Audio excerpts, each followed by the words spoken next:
Nascida numa família de camponeses, filha mais nova entre 6 irmãos, devota ao ponto de fugir do campo para rezar na capela da igreja. Alegava ter visões e conversas com santas e até anjo. Foi de plebeia a comandante de um exército, pessoa de confiança do rei e heroína de seu povo, até ser capturada por seu próprio povo e entregue aos inimigos ingleses para ser julgada e morta. E hoje é chamada de santa pela própria igreja que a executou. O ditado que diz: depois de morto, todos viram santo, se aplica e bem à história de Joana d'Arc. Olá, você está no canal Lendas e Legados.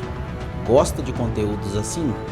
Ajude o canal a crescer deixando seu joinha, comentando e dando sugestões. E claro, compartilhando para que nosso trabalho chegue a mais pessoas. Vamos ao vídeo. Para entender o contexto que levou Joana d'Arc a se destacar, é importante considerar a situação tumultuada da França durante a Guerra dos 100 Anos, um conflito prolongado entre França e Inglaterra que durou de 1337 a 1453. Durante essa guerra, a França sofreu com conflitos internos, rivalidades políticas e a invasão inglesa, que resultou em um período de desunião e instabilidade. Neste cenário de caos político e social, a coroa francesa estava dividida e enfraquecida. O trono francês era disputado entre Carlos VII e Henrique VI da Inglaterra, e os ingleses haviam conquistado grande parte do território francês, incluindo Reims, onde os reis franceses eram tradicionalmente coroados. Foi nesse momento de crise e desespero que a figura de Joana d'Arc emergiu. Sua promessa de uma restauração divina da França e suas visões inspiradoras de liderança militar trouxeram esperança e unidade a um país devastado pela guerra. A aparição de uma jovem camponesa que afirmava ter uma missão divina de libertar a França foi vista como um sinal de esperança e renovação para o povo francês. Joana d'Arc, também conhecida como a Donzela de Orleans, nasceu em Domremy, uma aldeia no nordeste da França, por volta de 1412. Sua infância foi marcada por uma atmosfera de humildade e devoção religiosa.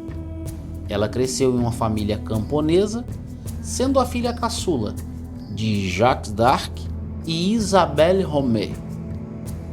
Em meio a um período conturbado durante a Guerra dos 100 Anos, um conflito que opunha a França e a Inglaterra. Desde cedo, Joana se destacou por sua piedade e uma forte ligação com a fé católica. Sua devoção à religião e às visões que ela afirmou ter desde a mais tenra idade moldaram a sua vida de uma maneira extraordinária, levando-a a realizar feitos notáveis mais tarde. Sua educação limitada não a impediu de desenvolver uma compreensão aguçada das questões religiosas e políticas do seu tempo. Essa combinação de devoção religiosa e convicção política posteriormente a impulsionou a desempenhar um papel crucial na história da França e na Guerra dos 100 Anos, tornando-a uma figura lendária não apenas na história francesa, mas também na consciência coletiva do mundo. Sua infância modesta e o contexto histórico tumultuado em que cresceu desempenharam um papel fundamental em moldar sua personalidade e determinação, preparando-a para desafios monumentais que estavam por vir.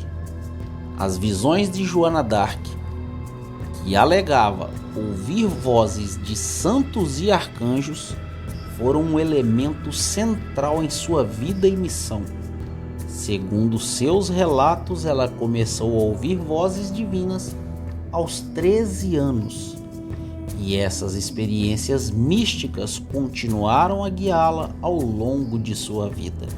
Ela afirmou que essas vozes eram do Arcanjo Miguel, Santa Catarina e Santa Margarida, que lhe deram orientações e conselhos sobre a situação política da França e o seu papel em ajudar o rei Carlos VII a retomar o trono francês dos ingleses. Essas visões e vozes proporcionaram a Joana uma profunda convicção de que ela tinha uma missão divina a cumprir, que era a de libertar a França da ocupação inglesa durante a Guerra dos 100 Anos.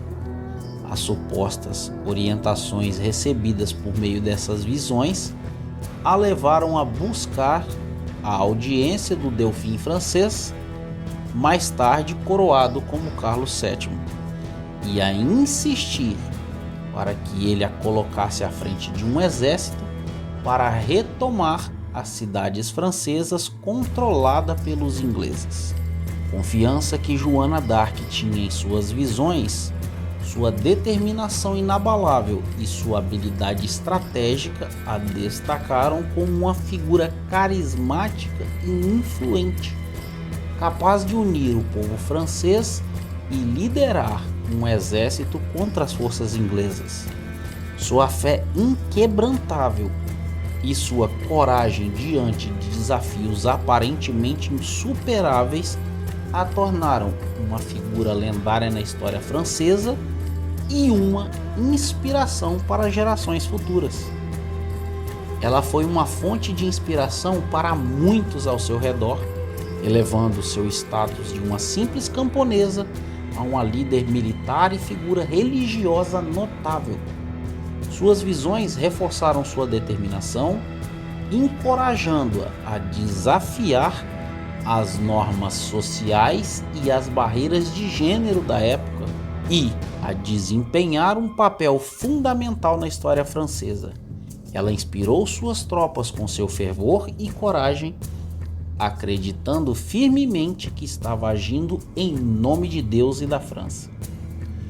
Joana d'Arc desempenhou um papel crucial na Guerra dos 100 Anos e no destino francês. Sua influência e liderança foram fundamentais para inspirar o povo francês e as tropas durante momentos de desespero e desunião. Seu envolvimento na guerra começou quando ela convenceu o herdeiro do trono francês a permitir que ela se juntasse ao exército e acompanhasse até a cidade de Orleans, sitiada pelos ingleses em 1429. Com sua liderança e inspiração, ela foi fundamental na virada do cerco de Orleans, resultando em uma vitória decisiva para os franceses e dando novo ânimo ao exército. Após a vitória em Orleans, Joana desempenhou um papel significativo na coroação de Carlos VII em Reims, restaurando a confiança do povo francês na legitimidade de sua coroa e reivindicação do trono. Seu apoio moral e liderança militar ajudaram a unificar o país sob a autoridade de Carlos e a impulsionar a campanha para expulsar os ingleses do território francês. Embora suas ações tenham sido marcadas por sucessos notáveis, Joana d'Arc também enfrentou obstáculos e desconfiança política. Joana foi presa durante um confronto em Compiègne em maio de 1430, quando liderava uma expedição para ajudar a libertar a cidade do cerco dos Borguinhões, aliados dos ingleses. Durante a batalha, ela foi capturada pelos Borguinhões e posteriormente vendida aos ingleses por uma soma considerável de dinheiro. Infelizmente, isso é algo recorrente até os dias atuais, onde pessoas são traídas pelo seu próprio povo por causa de dinheiro. Os ingleses, desejando desacreditar sua figura e anular sua influência sobre o povo francês, a submeteram a um julgamento eclesiástico. Ela foi acusada de uma série de crimes, incluindo heresia e bruxaria, mas a principal acusação era de que ela se vestia como um homem, o que era considerado uma violação das leis eclesiásticas da época. A heresia pública era um crime capital, em que um herege impenitente ou reincidente poderia ser entregue ao julgamento dos tribunais seculares e punido com a morte. Tendo assinado a abjuração, Joana não era mais uma herege impenitente, mas poderia ser executada se fosse condenada por recaída na heresia. Como parte de sua abjuração, Joana foi obrigada a renunciar ao uso de roupas masculinas. Ela trocou suas roupas por um vestido de mulher e permitiu que sua cabeça fosse raspada. Ela foi devolvida à sua cela e mantida acorrentada em vez de ser transferida para uma prisão eclesiástica.